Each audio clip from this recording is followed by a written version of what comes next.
J.Y. Jesus first, or the second, earn yourself lost. This is a vision of life.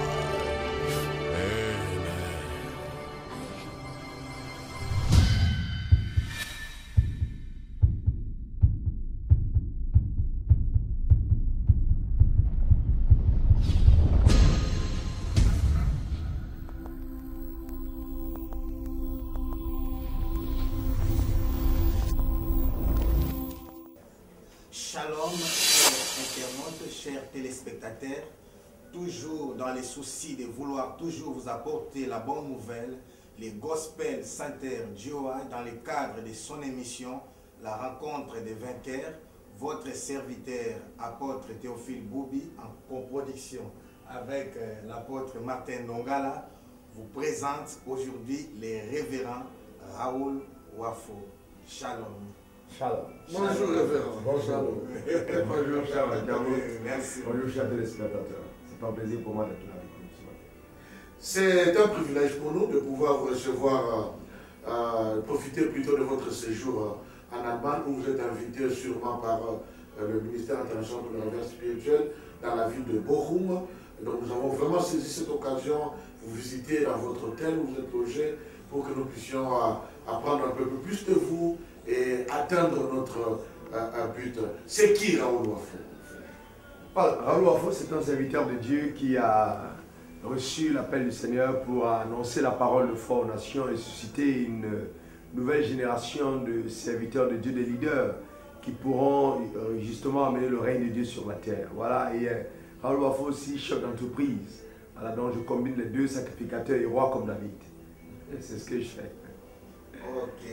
Qu'est-ce qui signifie changer l'atmosphère et pourquoi susciter aussi la vocation dans cette question? En 1995, pendant que j'étais en train de prier, je m'ai dit quelque chose de très important. Oui. Si on veut changer un homme, il faut changer son système de pensée. Ok. Ce qui amène l'homme à vivre dans la misère, à ne pas vivre le plan parfait de Dieu, ce sont les pensées qui le rendent captif. Donc si on veut libérer un homme, il faut changer totalement sa mentalité. Le problème que nous avons en Afrique aujourd'hui est un problème de manque d'hommes de valeur, d'hommes de qualité. Et ce qui fait un homme, c'est encore les pensées qu'il a. Et c'est pour ça qu'il est important de pouvoir susciter une race de personnes qui croient en la parole de Dieu, qui épousent les pensées de Dieu pour pouvoir amener le règne de Dieu sur la terre des hommes. C'est le mandat que nous avons reçu de Dieu, celui de la domination. Amener justement l'atmosphère terrestre à ressembler à l'atmosphère céleste. Parce que Jésus a dit, lorsque vous priez, dites, notre Père qui est aux cieux, que ton nom soit sanctifié, que ton règne vienne, et que ta volonté soit faite sur la terre comme elle est au ciel. Dans le désir de Dieu, c'est que nous puissions transporter le ciel sur la terre. Comme je dis toujours à l'église, on n'a pas besoin d'aller au ciel pour vivre le ciel. Sur la terre, nous pouvons déjà expérimenter les prémices du ciel, ce que c'est que le ciel. Mais vous ne craignez pas d'être découragé plus tard parce que beaucoup plus avant vous, des années, des siècles même, ont eu la même pensée, ont voulu atteindre le même but, mais peut-être qu'ils sont morts, ils n'ont pas vu. Et partout, vous ne craignez pas là, dans les années plus tard, vous puissiez être déçus, peut-être à 80 ans, de voir que les mentalités sont restées les mêmes? En fait, je suis de ceux qui croient que la foi n'échoue jamais. La foi n'échoue jamais. Non, il n'y a pas de déception. Il faut faire le travail du Seigneur comme si on était justement la seule personne à qui Dieu a parlé.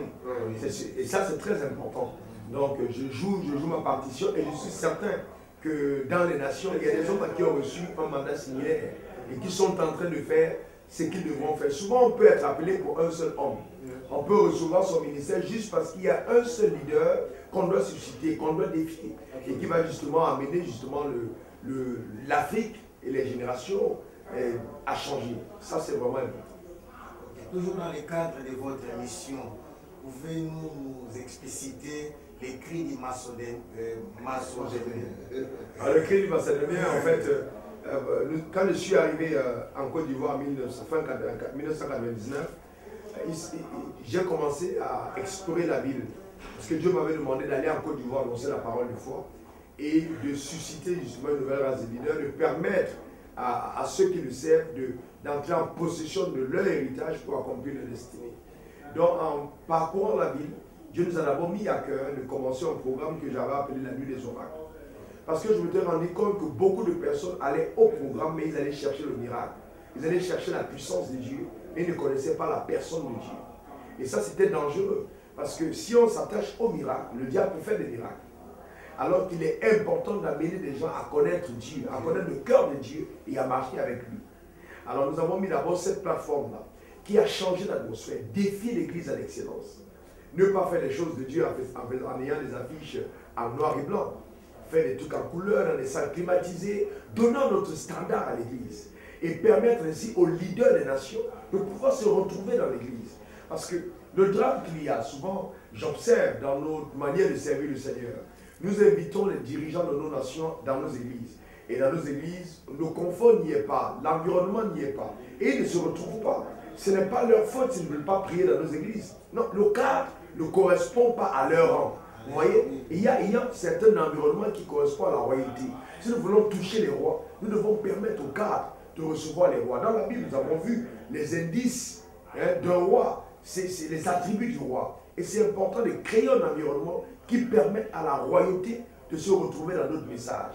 Et de ne pas simplement nous limiter à un aspect qui est purement, comment je veux dire, dans le ciel, tenir compte des réalités terrestres. Quand un chef d'entreprise vient vous voir et vous dit « j'ai un problème », mes employés n'arrivent pas à communiquer entre eux. Vous ne dites pas à l'entreprise, alors au chef d'entreprise, allons prendre un jeûne de 3 jours.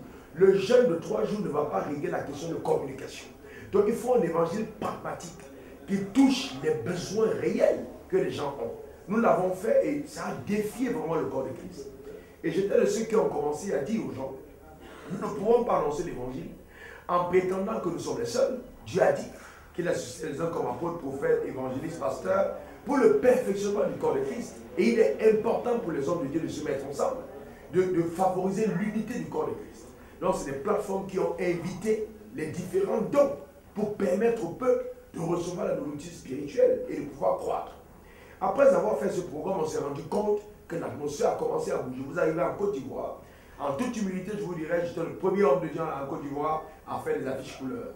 Le premier homme de Dieu en Côte d'Ivoire a fait des grandes pancartes dans la ville pour souhaiter bonne année à la population. Juste donner un message d'encouragement au peuple de Dieu. Vous voyez, parce que nous devons considérer que chaque païen est un potentiel enfant de Dieu.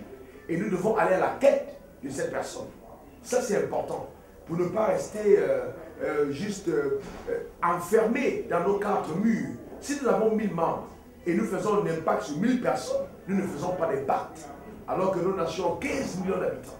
Il faut trouver la stratégie pour toucher ces 15 millions de personnes. Il faut réfléchir différemment. C'est ce que nous avons fait. Je suis le premier homme de Dieu en Côte d'Ivoire à rouler une Mercedes. Ça paraît ridicule, vous êtes dans une société évoluée. Mais une Mercedes en Côte d'Ivoire, j'ai eu des pasteurs et des grands pasteurs qui sont venus me voir pour me demander si je n'étais pas en train de pécher parce que je roulais une Mercedes. Vous me comprenez? C'est ridicule, mais c'est la mentalité. Voilà. Et aujourd'hui, nous avons des hommes de Dieu qui ont standard évolué. Prendre des maisons dans des quartiers UP, habiter à côté des ministres, habiter à côté des directeurs de société. C'est important. Oui. Parce que quand David a reçu son onction, il avait choisi la mauvaise localisation. Il est rentré en brousse. Mais il a tué le lion et l'ours avec l'onction. Il était devenu le roi de la forêt. Mais c'est avec la même onction, quand il s'est déplacé par le conseil de son père pour aller donner la nourriture à ses frères, qu'il a tué Goliath. Il n'y a plus d'imposition de main. C'est la même onction. Mais le drame, c'est que nous prenons l'onction de Dieu, mais nous choisissons de mauvaises localisations. Nous nous mettons dans des endroits cachés, des endroits de pauvreté et de misère. Nous n'influençons pas la société. Il faut que notre onction touche les rois, les décideurs, les chefs de famille, pour pouvoir créer une influence réelle. C'est ce qu'on a fait. Et ça a vraiment défié les gens. Maintenant, pendant que j'étais en train de prier pour demander à Dieu en ce qui concerne le culte macédonien, qu'est-ce qu'il faut que je fasse? J'ai vraiment entendu comme on soupire de certaines personnes qui avaient envie, non pas simplement de recevoir la parole de Dieu une fois par mois, parce que c'était des plateformes mensuelles, mais d'avoir une plateforme chaque semaine. Et c'est comme ça que nous avons commencé ces programmes intitulés les cris du Macédonien, qui s'éteignaient les soirs, les jeudis soirs, pour permettre au peuple de Dieu qui avait soif, à ceux qui voulaient devenir des disciples affermis, qui voulaient croire dans la connaissance de Dieu, marcher dans l'excellence de la révélation et de la communion avec le Créateur, de se retrouver. Et c'est à partir de cette plateforme que plus tard est venu le temple de la foi. J'étais de ceux qui n'avaient aucune envie de faire une église. J'ai fait l'église par obéissance stricte à la voix de mon maître. Parce que je crois qu'on n'est pas béni parce qu'on fait une église. On est béni parce qu'on obéit à la voix de Dieu. Et ça, c'est important. Beaucoup de personnes aujourd'hui quittent leur poste parce qu'ils veulent avoir les dîmes et les offrandes. L'église, il faut encore être appelé, sinon on va être frustré. Il faut que Dieu nous ait appelés pour le faire. Et donc, voilà un peu l'histoire du culte macédonien. Mais c'est toute une histoire. C'est quelque chose de palpitant. Je suis passionné. Voilà, passionné de l'avoir fait. C'est un mandat. Vous avez abordé un aspect pratique dans le développement de ce que vous avez fait qui m'a beaucoup intéressé. Je connais un peu certains mouvements qui ont pensé de la même manière, tels que le mouvement de plein évangile et ainsi de suite. Mais il y a un aspect, quand nous voulons changer la mentalité des chrétiens, nous leur disons, entre autres aussi, qu'ils doivent comprendre qu'ils sont comme des princes. Ils sont des princes, ils ne sont même pas, et ils ne sont pas comme, mais ils sont des princes. Et la Bible dit que vous êtes des dieux, mais vous mourrez comme. Nous leur disons toutes ces choses-là. Mais est-ce que dans la pratique, vous n'avez pas eu à rencontrer à une certaine confrontation, j'appellerais le royaume, quand celui qui est le fils du roi des rois se met dans une chaise quand même assez confortable dans votre salle de réunion, mais qu'un ministre ou une grande personnalité du pays qui n'est pas encore enfant de Dieu et qui arrive et que lui donne une place de choix. Est-ce qu'il n'y a pas eu là un choc, surtout de la part de ceux qui croient qu'ils sont plutôt fils du roi, des rois, mais qui ne sont pas mis dans ces conditions? Alors, si j'ai bien compris la question, c'est vrai qu'il y a eu au départ, parce que déjà les gens n'étaient pas habitués à ce genre de choses, il y a eu au départ un certain clash. Mais ce qui m'a aidé à justement amener justement ce travail à être fait, c'est que je me suis dit que le changement n'est possible que s'il s'opère d'abord par moi-même. Donc Dieu m'a donné la stratégie personnelle de commencer à vivre ce que moi je voulais véhiculer. Voilà, donc quand les gens ont commencé à avoir les résultats de ce que j'étais en train de dire dans ma vie personnelle, ça a défié beaucoup de personnes qui ont commencé à copier. L'échec du plein évangile, c'est qu'ils sont restés dans les slogans. J'ai assisté à certaines réunions du plein évangile où on fait réunion des hommes d'affaires. Mais vous retrouvez dans la salle des personnes qui sont instituteurs et qui se disent hommes d'affaires. Et les hommes d'affaires sont simplement des personnes qui ont fait faillite. Non. Et ils viennent se retrouver ensemble pour parler pour rêver. Alors qu'en fait, ce que je fais est très concret. Je dis ceci, Dieu n'a pas besoin des richesses des hommes. Dieu a besoin de rendre des hommes riches. En fait, il détient toutes choses.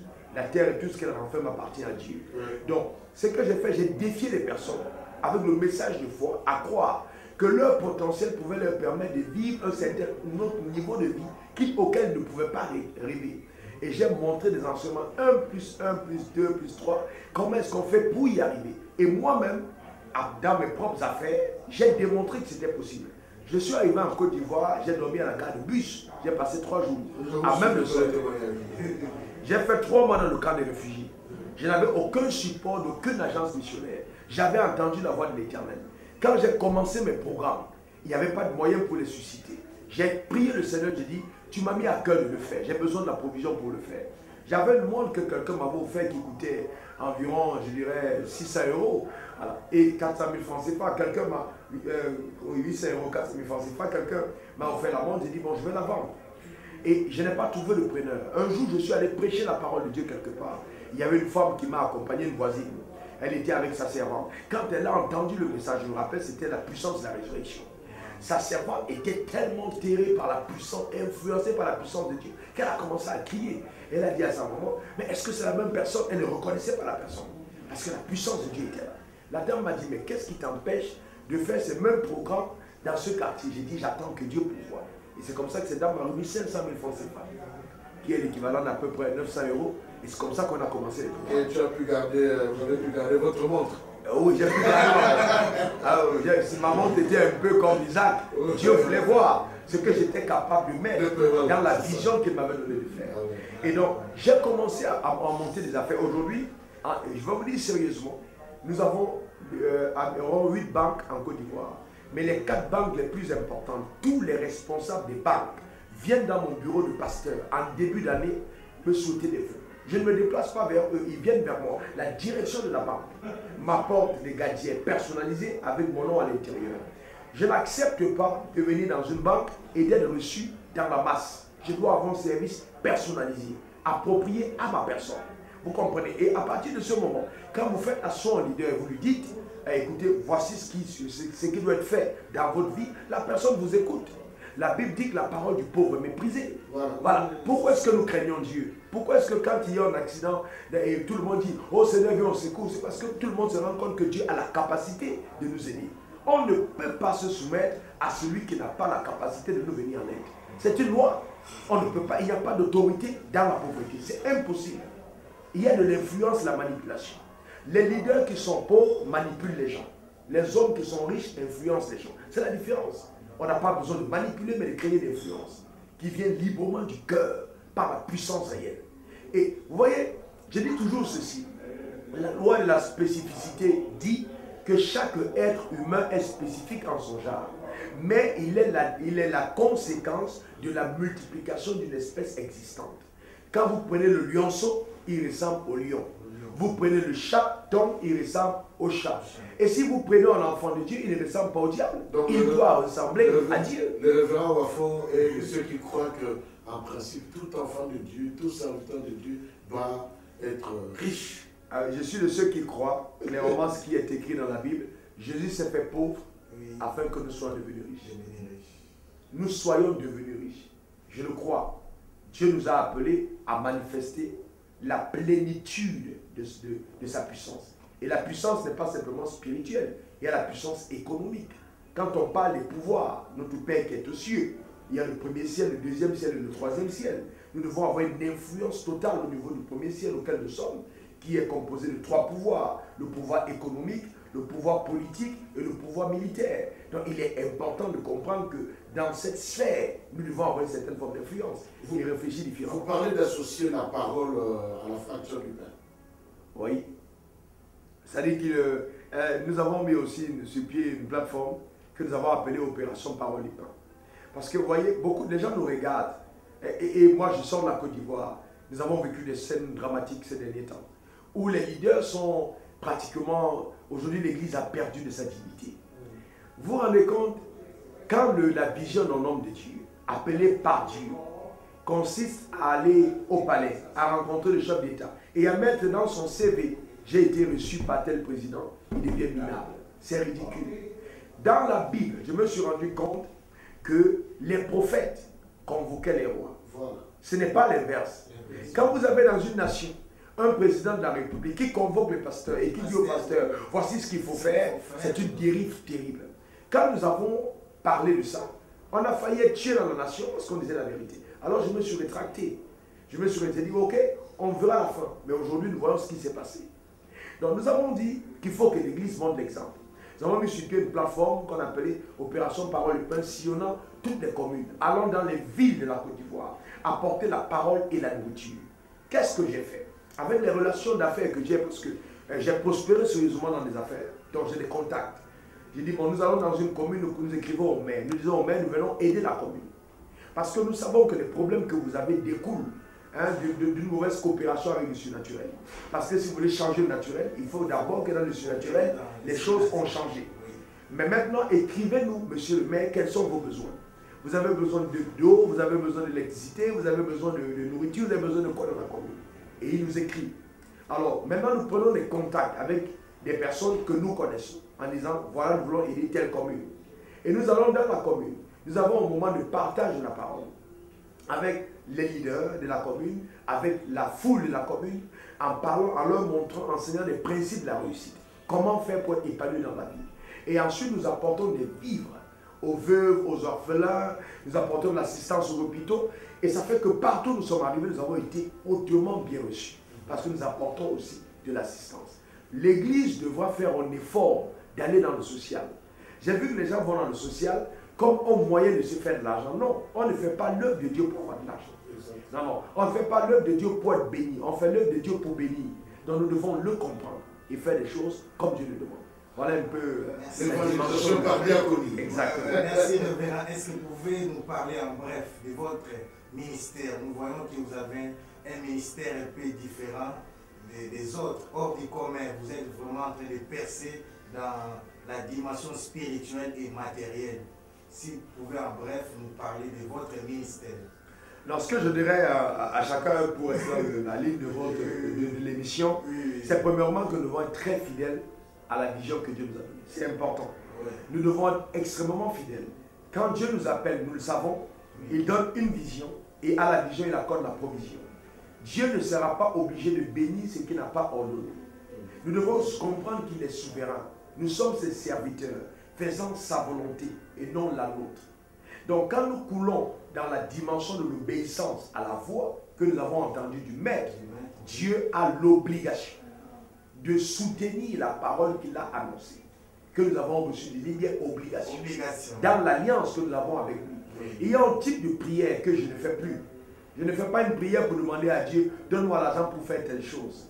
Mais ma prière, c'est montre-moi ce qu'il faut faire. Parce que je comprends que dans notre alliance, aussi longtemps qu'il m'a montré ce qu'il faut faire, il sait s'il doit me donner les moyens de le faire. Pas simplement l'argent, mais l'onction. Parce que l'onction a plus de puissance que l'argent. Parce que j'ai vu que beaucoup de leaders ne gèrent pas bien l'onction. L'onction, c'est la matière première. C'est comme en Afrique, on a du cacao, on a du pétrole, mais on ne sait pas gérer le cacao. On vend notre cacao, on n'en tire pas la plus-value.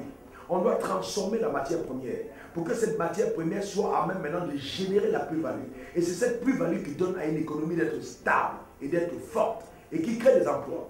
Donc quand on a l'onction, on doit gérer cette matière première. Parce que l'onction va créer l'attraction de la provision. Quand l'onction est quelque part, l'onction attire. L'onction n'attire pas que les gens positifs. L'onction amènera aussi les gens négatifs. Mais il faut savoir gérer tout ça avec la sagesse de Dieu. Quand il y a, par exemple, Dieu m'avait donné cette sagesse, juste de prendre mes messages que je prends sous onction et de les mettre à disposition de tout le monde. Je ne serais pas venu en Allemagne si je n'avais pas obéi à cette instruction. C'est par Internet que j'ai été révélé. Mais le même message que j'ai prêché devant 500 personnes, devant 1000 personnes, a béni des millions de personnes. Vous voyez pourquoi? Parce que j'ai pris le temps d'investir, de recueillir ce message, de l'envelopper et de le mettre sur le marché pour toucher le maximum de personnes. J'ai eu une femme en Europe qui m'a envoyé 100 000 euros d'offrande sur un message qu'elle a écouté. C'est ce que j'appelle la plus-value de l'onction. Savoir avec la sagesse de Dieu, permettre à l'onction de toucher le maximum de personnes. Donc, j'ai mis un ministère qui est basé strictement sur l'obéissance à la parole de Dieu. Faire les choses comme Dieu veut qu'on les fasse, pas comme on a envie de le faire. Et je suis de ceux qui disent, si les choses n'ont pas été faites comme ça avant, c'est la raison pour laquelle j'existe. Mon empreinte digitale n'est pas la même que celle de l'apôtre, n'est pas la même que ton empreinte. Nous avons une certaine spécificité qui fait croire que nous sommes uniques en notre genre en Dieu. Et le drame qui va arriver en homme, c'est de faire disparaître son unicité. C'est de devenir la photocopie de quelqu'un d'autre. Même si le ministère d'Élisée ressemblait à celui d'Élie, il y avait une spécificité dans celui d'Élisée. Nous devons garder cette authenticité divine qui fera de nous le ministre ou la ministre que Dieu veut qu'on soit pour créer une influence dans notre génération. En ce qui me concerne, selon le mandat que j'ai reçu de Dieu, je dis, il y a deux volets. Il y a le volet de la royauté. Et il y a le volet de la sacrificature. Nous sommes des sacrificateurs et des rois. Le modèle parfait de la Bible est David, qui était un homme selon le cœur de Dieu. Beaucoup d'hommes de Dieu m'ont dit, mais nous n'avons pas la capacité de le faire. Je crois que quelque part, c'est une limitation qu'on s'impose soi-même. Un homme de Dieu est un chef d'entreprise. Parce que quand vous avez une église, vous avez un département de femmes, vous avez un département de jeunes, vous avez un département d'enfants, vous avez un département social. Quand vous venez dans une organisation comme celui de l'apôtre, vous avez les 10 quarts, les 10. Tout ça, c'est une organisation. Des gens doivent vous donner des rapports. C'est une vision qui est en marche. Et chaque département est en train de travailler dans le sens d'accomplissement d'une vision. C'est une entreprise, qu'on le veuille ou pas. Sauf que c'est une entreprise qui va à la quête du salut des âmes. Maintenant, pour que les âmes soient gagnées, il faut des ressources. Donc, si on a une entreprise, on peut en avoir deux. Des personnes qui ont 100 églises sous eux, c'est des chefs d'entreprise. C'est colossal que de gérer 100 églises. Ce n'est pas une petite affaire. Alors moi, je considère mes entreprises, pas comme étant des sociétés, mais comme étant le département économique de ma vision. Voilà un peu comment je travaille. Ce qui fait que je trouve des personnes appropriées pour gérer ces départements. qui génèrent des ressources pour pouvoir faire mon travail. Par exemple, en 2005, Dieu m'a dit, je ne veux plus te voir en avion en classe économique. Et j'ai contesté avec cette parole, j'en ai discuté avec ma femme. Et quand j'ai mis Dieu à l'épreuve, j'ai dit, ok, si tu as parlé, il faut bien que tu me demandes que c'est toi. Quelqu'un m'a offert 4 billets d'avion, 2 billets d'avion business class pour l'Amérique, 2 billets d'avion business class pour l'Europe, en don, qui avait une valeur de 8 millions plus de points de 12 millions de francs CFA, ce qui ferait environ 20 000 euros, qui a été offert par une personne. Dieu m'avait prouvé qu'il avait parlé. Mais quand j'ai accepté, j'ai commencé à voyager dans cet espace, je me suis rendu compte que j'ai rencontré Alassane Ouattara dans cet espace, j'ai rencontré Ethofis dans cet espace, Drogba dans cet espace, et Siamara dans cet espace. Tous les dirigeants du monde se retrouvent dans cette sphère. Alors si je veux influencer les hommes qui prennent des décisions, je dois être à même de me trouver dans l'espace où ils sont. Et vous savez, dans cet espace, j'ai vu le président de la Côte d'Ivoire, c'est son équipe actuelle qui m'a demandé ma carte de visite. Ce n'était pas moi-même. Vous me comprenez pourquoi? Parce que quand ils me trouvent là, eux-mêmes, ils se posent des questions sur ma personne. Vous voyez, sur qui est cet homme? Vous voyez, et vous savez qu'avec l'allure, quand nous avons l'onction, nous dégageons quelque chose qui fait que nous ne sommes pas simplement des personnes riches, mais nous sommes des personnes bénies. Il y a quelque chose qui attire. Et ces personnes sont justement sont influencées par ce que nous avons. Dans ce processus processus de développement, dans la réalisation de votre vision, comment est-ce que le peuple a réagi? Est-ce que le peuple a pu suivre, je parle même du peuple du temple de la foi, est-ce qu'il a pu suivre aisément, ou bien il y avait quand même un fossé, un écart, ou bien la compréhension a pris un peu de retard, ou peut-être certains se sont dit, ben, qu'est-ce qu'il veut celui-là? Il veut, il s'est fait trop grand ou... Non, en fait, ce qui s'est passé... Et surtout, comment vous avez résolu ce problème si jamais il y en avait? En fait, au départ, j'ai commencé dans le monde des affaires sans avoir une église, mais un ministère. Ah d'accord. Donc quand j'ai commencé l'église, j'ai acheté un bâtiment, on a tout aménagé, où j'ai investi personnellement. Sans, vous voyez, j'ai investi personnellement. Et donc ça a permis aux gens de se rendre compte qu'il était important d'avoir des ressources. Des ressources qui sont mises à disposition du royaume de Dieu. Vous voyez, je n'hésite pas quand il s'agit du royaume. Les équipements que nous avons doivent être des derniers points, la technologie la plus avancée. Nous, quand la technologie évolue, nous évoluons avec. Et les gens se rendent compte que cet argent sert à l'avancement du royaume. J'ai eu des problèmes avec les leaders du corps de Christ, mais pas avec le peuple. Parce que le peuple a aimé ça. C'est ce qui arrive. Voilà, ce sont les leaders qui, eux, ont combattu ça. Parce qu'ils disent, nous, on n'a pas fait l'évangile comme ça. J'ai dit, c'est la raison pour laquelle je suis venu. C'était pour vous montrer qu'il y a une autre manière de faire l'évangile. Le peuple a aimé ce qui était en train d'être fait. J'ai vu des gens qui sont venus dans mon église et qui ne sont pas restés à l'église.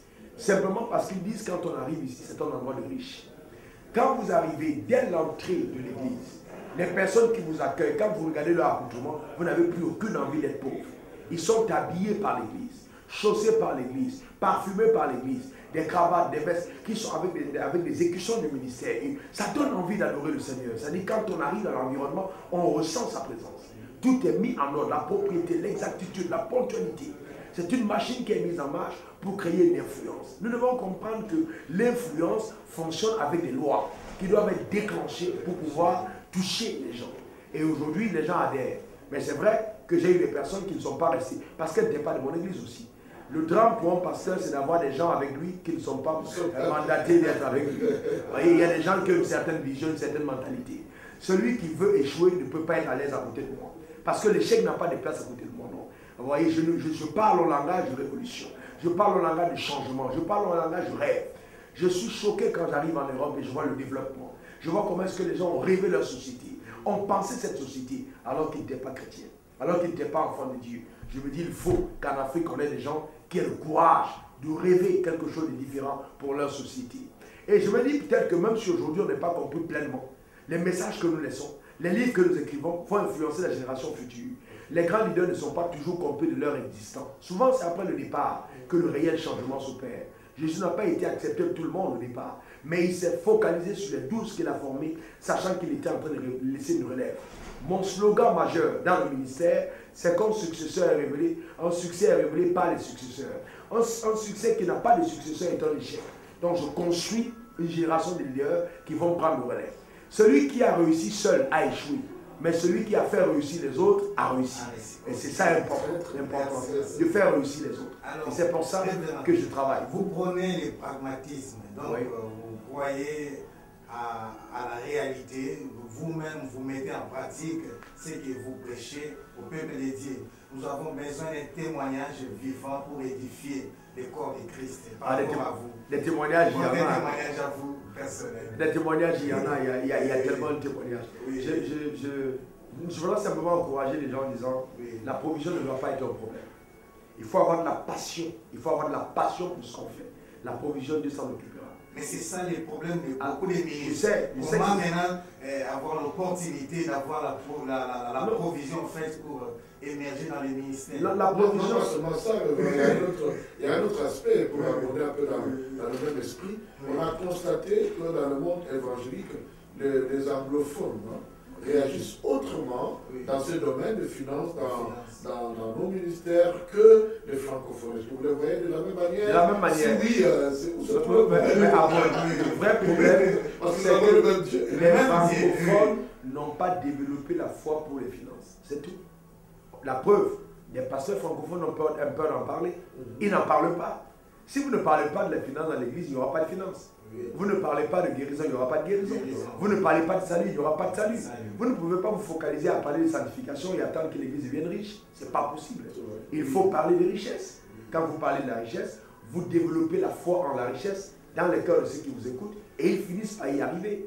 C'est ça justement le problème. Il faut absolument que nous changeons notre message et que nous ayons le temps de prêcher en plein évangile. La sanctification est parfaite. L'adoration est formidable. Mais la richesse aussi, parce que c'est important. Nos prières vont bouger le ciel, mais l'argent va ébranler la terre. Donc il est important d'en parler. Il n'y a pas de messager sans message. C'est important. Ne pensez-vous pas que tout le monde n'a pas reçu le même message? Il y a des gens qui sont plus peut-être dans tel domaine, parce que la vision a la spécificité dans les empreintes digitales qui sont différentes des uns des autres. Pensez-vous pas que dans le message, il y a tel qui est plutôt, qui a une grâce particulière de parler du réveil, de la sanctification, et un autre peut-être de la prospérité, ou alors dites-vous, tout pasteur est capable de parler de tout. Non, tout pasteur doit quand même être capable, même si ce n'est pas le spécialiste du domaine, d'en parler quand même. Et quand on a une église, on doit fonctionner aussi comme une entreprise. Quand on a un besoin, on amène des consultants qui viennent nous aider à résoudre le problème sans complexe. J'ai entendu hier l'apôtre dire avec tellement d'humilité, je reconnais que je ne peux pas par moi-même apporter la perfection à mon corps. J'ai besoin d'association des autres dons. Ça, c'est le commencement de la sagesse. Il est important, si vous avez besoin de voir certaines choses que vous ne pouvez pas dégager, invitez des personnes qui ont le profil. Il y a des gens qui mangent avec moi depuis 13 ans, mais qui n'ont jamais pris la parole sur mon pupitre. Simplement parce qu'ils n'ont pas le profil que je recherche.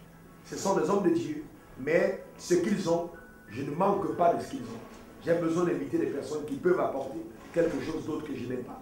Et c'est ça justement la complémentarité. Vous voyez? Et ça, c'est justement la sagesse avec laquelle on doit opérer. Amener des personnes qui peuvent nous aider là où nous sommes faibles. Et souvent même, nous avons dans notre équipe des personnes qui ont un don que nous n'avons pas. Autour de nous, dans l'église. Parce que le pasteur coiffe les autres dons. Le don du prophète, même le don apostolique est sous le don pastoral. Nous avons des personnes qui peuvent être des bons enseignants dans tel ou tel domaine. Nous pouvons être même de détecter et de les exposer un peu plus pour que ça puisse créer, apporter quelque chose de bénéfique dans l'église. Le drame, c'est qu'une fois que Dieu commence à utiliser quelqu'un, il va créer son église. Tout le monde n'a pas été appelé à être leader, précurseur. C'est ça le drame. Il y a des gens qui sont appelés à vivre sous la coupole d'un pionnier, d'un apôtre, sous sa coupole. Mais quand ils sortent, sans avoir la capacité d'être des pionniers, ils tuent leur appel et ils sont totalement dans le dernier chef. Revenons alors à votre témoignage. Pour le témoignage, je dirais que, qu'est-ce que je vais vous dire? Il y en a tellement. Je vous donnerai le témoignage aujourd'hui. Chaque année en Côte d'Ivoire, j'ai un homme qui me donne en début d'année 150 000 € de dons chaque année. Quand j'ai rencontré cet homme, il était au bord de la faillite. Il avait besoin d'argent pour être épaulé dans ses affaires. Vous voyez, nous ne devons pas rechercher l'argent, mais nous devons rechercher le fait d'aider les gens. J'ai aidé cet homme à sortir, à traverser la crise qu'il traversait. J'ai apporté de l'argent, environ 200 000 € pour pouvoir aider la société à remonter. J'ai pris des parts dans la société. Et aujourd'hui, c'est un millionnaire en euros, un milliardaire en CFA, voilà, multimilliardaire, que j'ai encouragé, que j'ai rencontré dans un moment où il ne ressemblait pas à ce que la destinée de Dieu lui réservait. Nous devons avoir la capacité de percevoir au-delà de ce qui est. Un grand homme doit être à même de voir la richesse dans la pauvreté et pouvoir travailler pour aider les personnes qui n'ont rien à émerger. Le drame aujourd'hui, c'est que nous regardons plus les gens qui ont et nous méprisons ceux qui n'ont pas, sans savoir que ceux qui n'ont pas ont le potentiel d'avoir demain. Si nous les aidons à voir, ils nous seront redevables pendant toute la vie. J'ai vu Dieu faire des choses incroyables. J'ai dit, je ne sais pas quel témoignage, il y en a tellement de témoignages, tellement et tellement de témoignages de ce que Dieu est capable de faire. Je traversais pour venir en France et j'ai prié le Seigneur qui m'a mis à cœur de passer par le pas Dakar. Ça, c'est un fabuleux témoignage.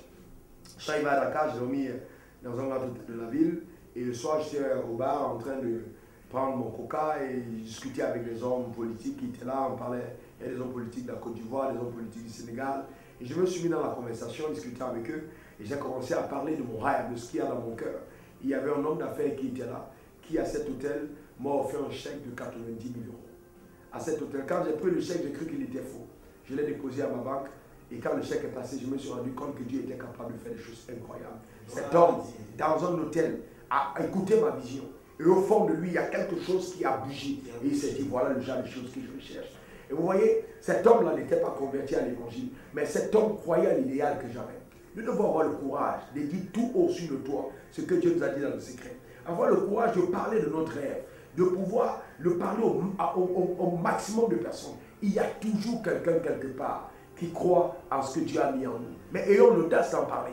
Et nous allons susciter la provision miraculeuse de Dieu. Il faut le croire. Il faut le croire. Moi, je dis une chose. Dieu ne m'a pas appelé à lire l'histoire d'Élie, qui a été nourri dans le torrent par un corbeau. Si le corbeau qui ne donne pas à manger à ses propres enfants nourrit un prophète, si l'aveugle de Sélepta s'est occupé du prophète, et moi, dans cette génération, il faudrait bien que la Bible continue avec moi et qu'on écrive mon histoire. Je ne suis pas venu sur la terre pour lire ce que Dieu a fait avec les autres. Non, je suis venu sur la terre parce qu'il faut que j'aie une histoire avec mon Dieu. Et c'est ça mon défi personnel. Quand je vais dans sa présence, je suis défié en disant, Seigneur, je veux voir ta gloire, je veux la voir véritablement.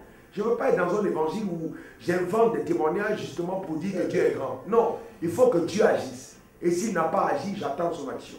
Et il ne me décevra pas. Je crois que notre mission, on a vraiment cette fois-ci aussi reçu vraiment un vainqueur qui est en train de prospérer davantage.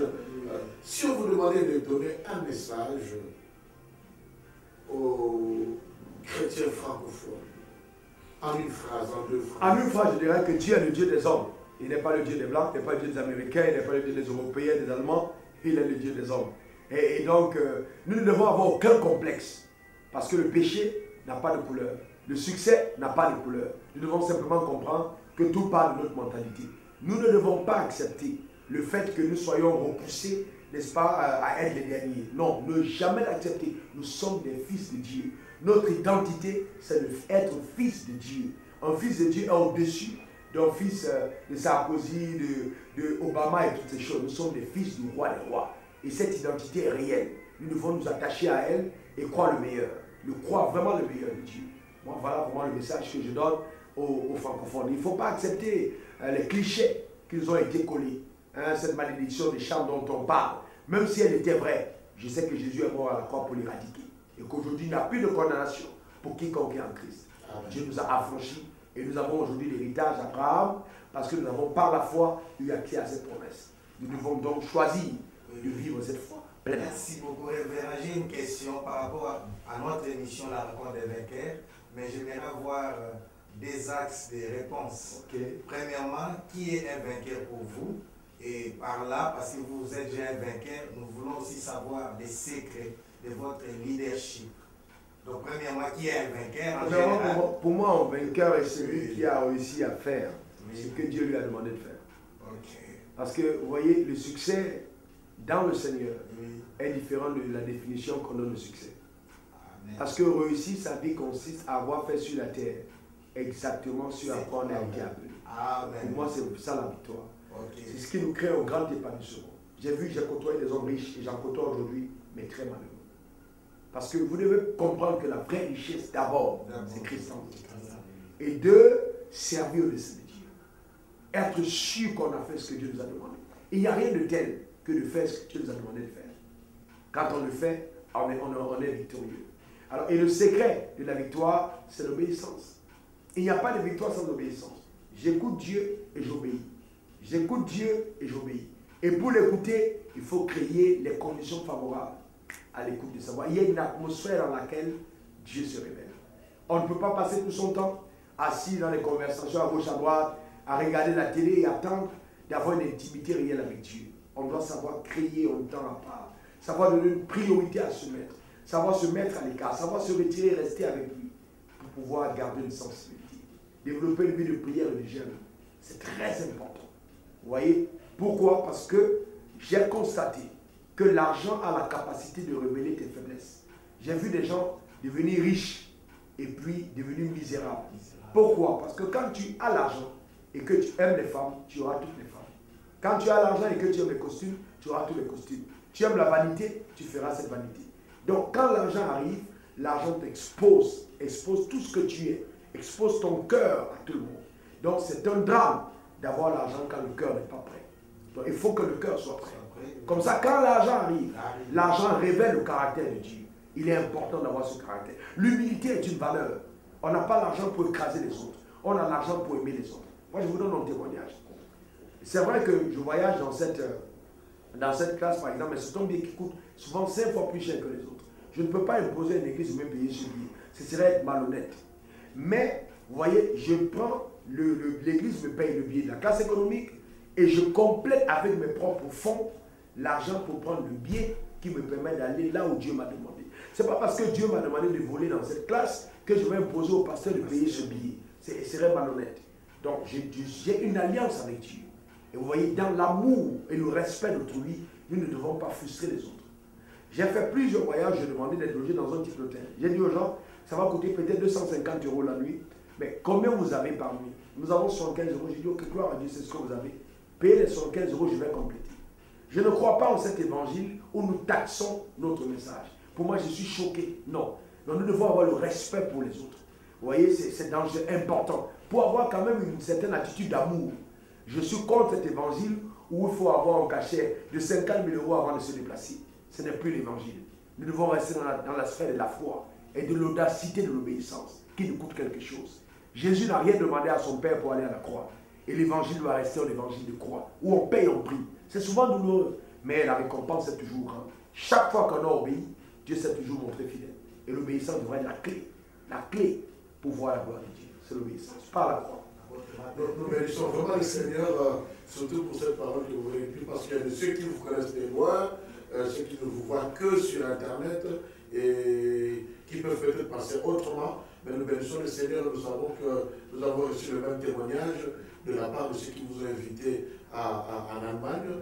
Et c'est exactement ce que vous avez fait tel que vous l'avez dit. Et nous bénissons le Seigneur aussi pour cet aspect où vous êtes en train de parler d'un cœur préparé avant de pouvoir embrasser les richesses. Parce que la Bible ne dirait-elle pas, plutôt la sagesse, hein, la Bible dit que garde ton cœur plus que toute autre chose. Mais au début de notre entretien, vous avez parlé, dans le cadre surtout de votre vision, du changement de mentalité. Quelle est la clé principale pour ce changement de mentalité, si jamais on vous demanderait de jeter un regard de l'aigle dans nos pays africains en général, par rapport aux situations que nous voyons, que nous connaissons, même dans l'Église, quel serait l'élément clé du changement de mentalité? L'élément clé de ce changement de mentalité, pour moi, il n'y a pas un seul. Premièrement, c'est l'enseignement. Il faut focaliser là-dessus. Il n'y a pas un continent où il y a des gens loin comme l'Afrique. Je vous le dis sérieusement. Les Africains sont loin. Mais le drame, c'est que nous n'avons pas structuré l'environnement de l'opération de Dieu. Donc en plus de ça, nous devons créer le cadre qui est adéquat. Parce que les gens changent en fonction de ce qu'ils écoutent et en fonction de ce qu'ils voient. Donc il ne faut pas simplement se limiter à l'écoute. Il faut que les gens voient quelque chose de différent. Donc il faut montrer aux gens quelque chose de différent. Comme ça, quand ils viendront à la piscine pour s'abreuver, et qu'ils verront du feuillage en bas de l'eau, ils vont reproduire des espèces tachetées selon ce qu'ils ont vu à la piscine. Donc c'est important que les gens voient quelque chose dans notre environnement. Et ils changent parce qu'ils ont vu des choses. Nous avons besoin aujourd'hui des précurseurs qui montrent à la génération future quelque chose de différent. Et ça fait que ça va créer un changement.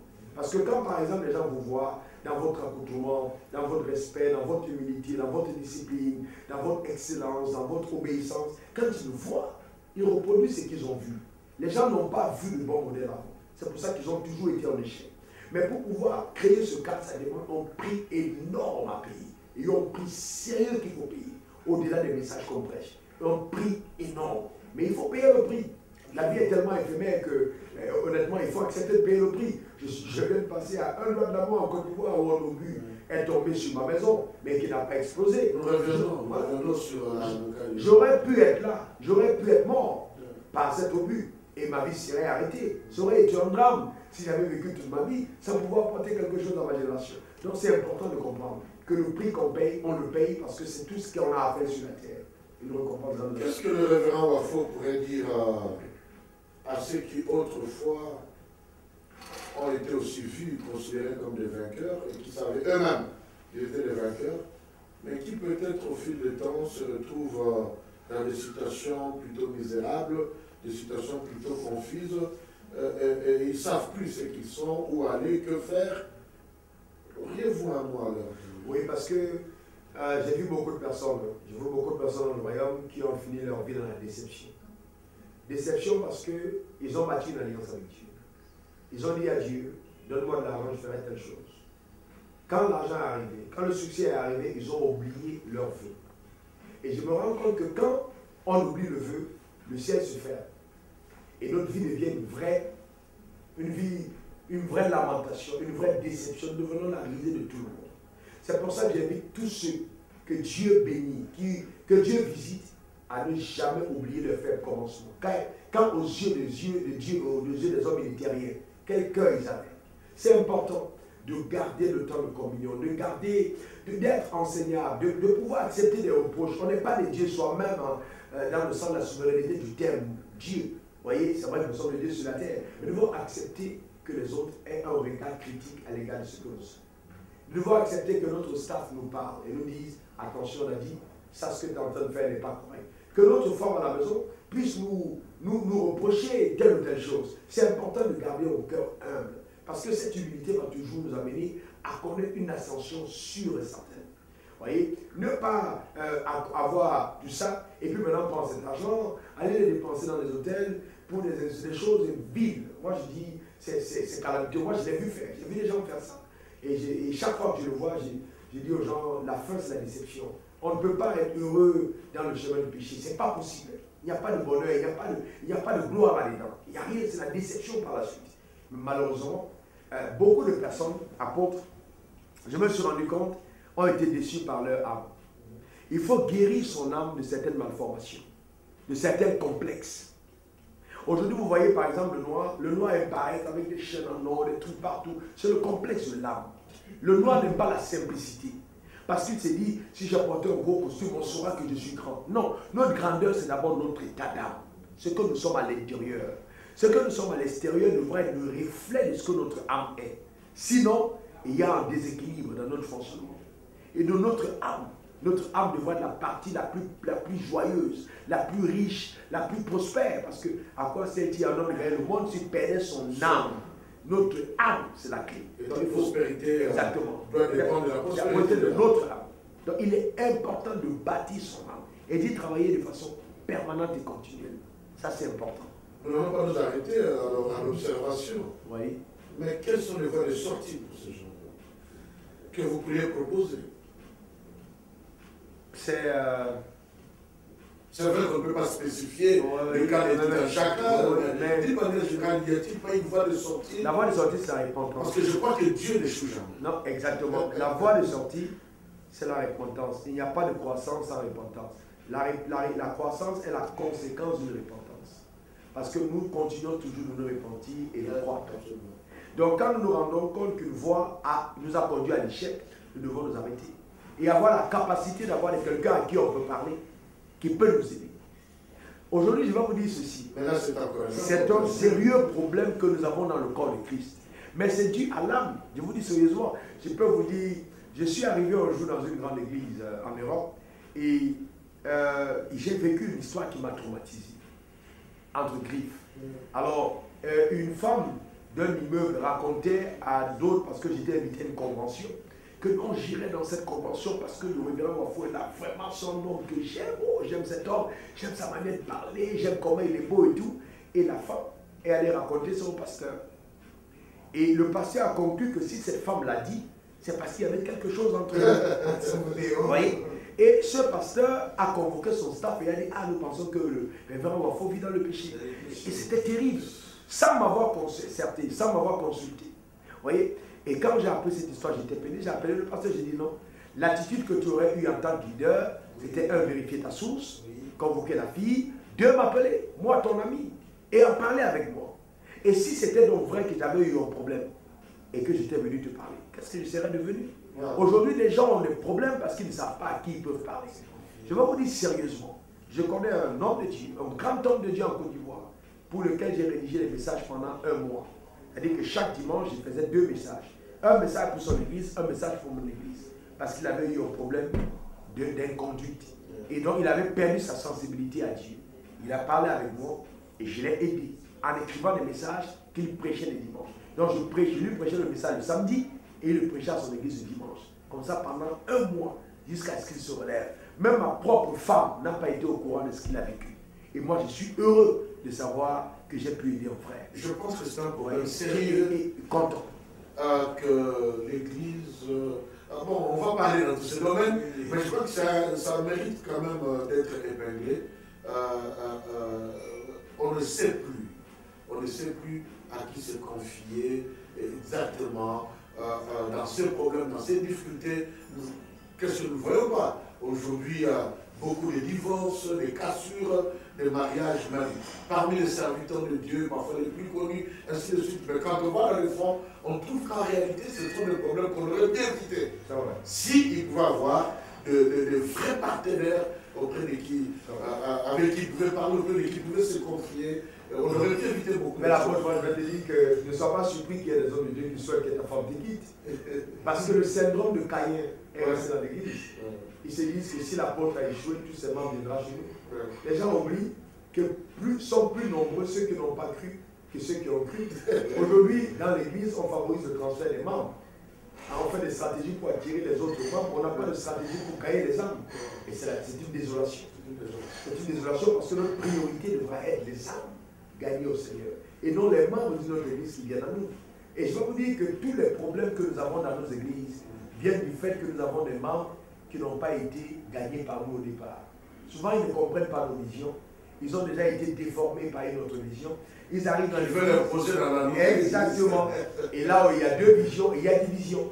Voilà. Alors, j'avais une question qui est vraiment importante par rapport à votre secret, par rapport à votre leadership. Vous avez parlé plus de l'obéissance.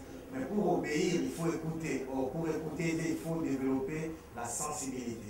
La sensibilité à la comment développer la sensibilité? Ah, ça c'est je dirais ceci. Oui. La Bible dit, lorsque tu pries, la Bible dit, lorsque tu jeûnes. Oui. Donc les 2 choses, c'est lorsque.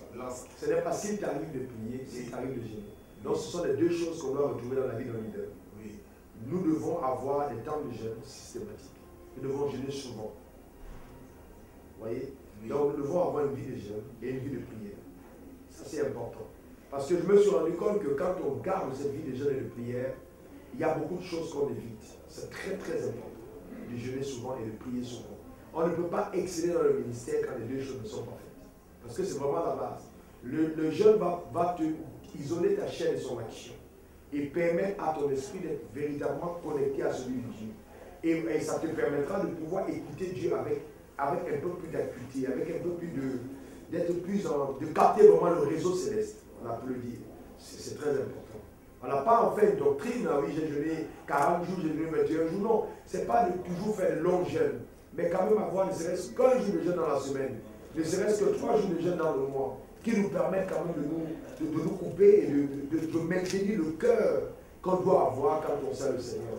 Et de une vie de prière. Et d'étude de la parole, c'est important. Pour moi, c'est vraiment de la fin, c'est vraiment. Je remercie le Seigneur.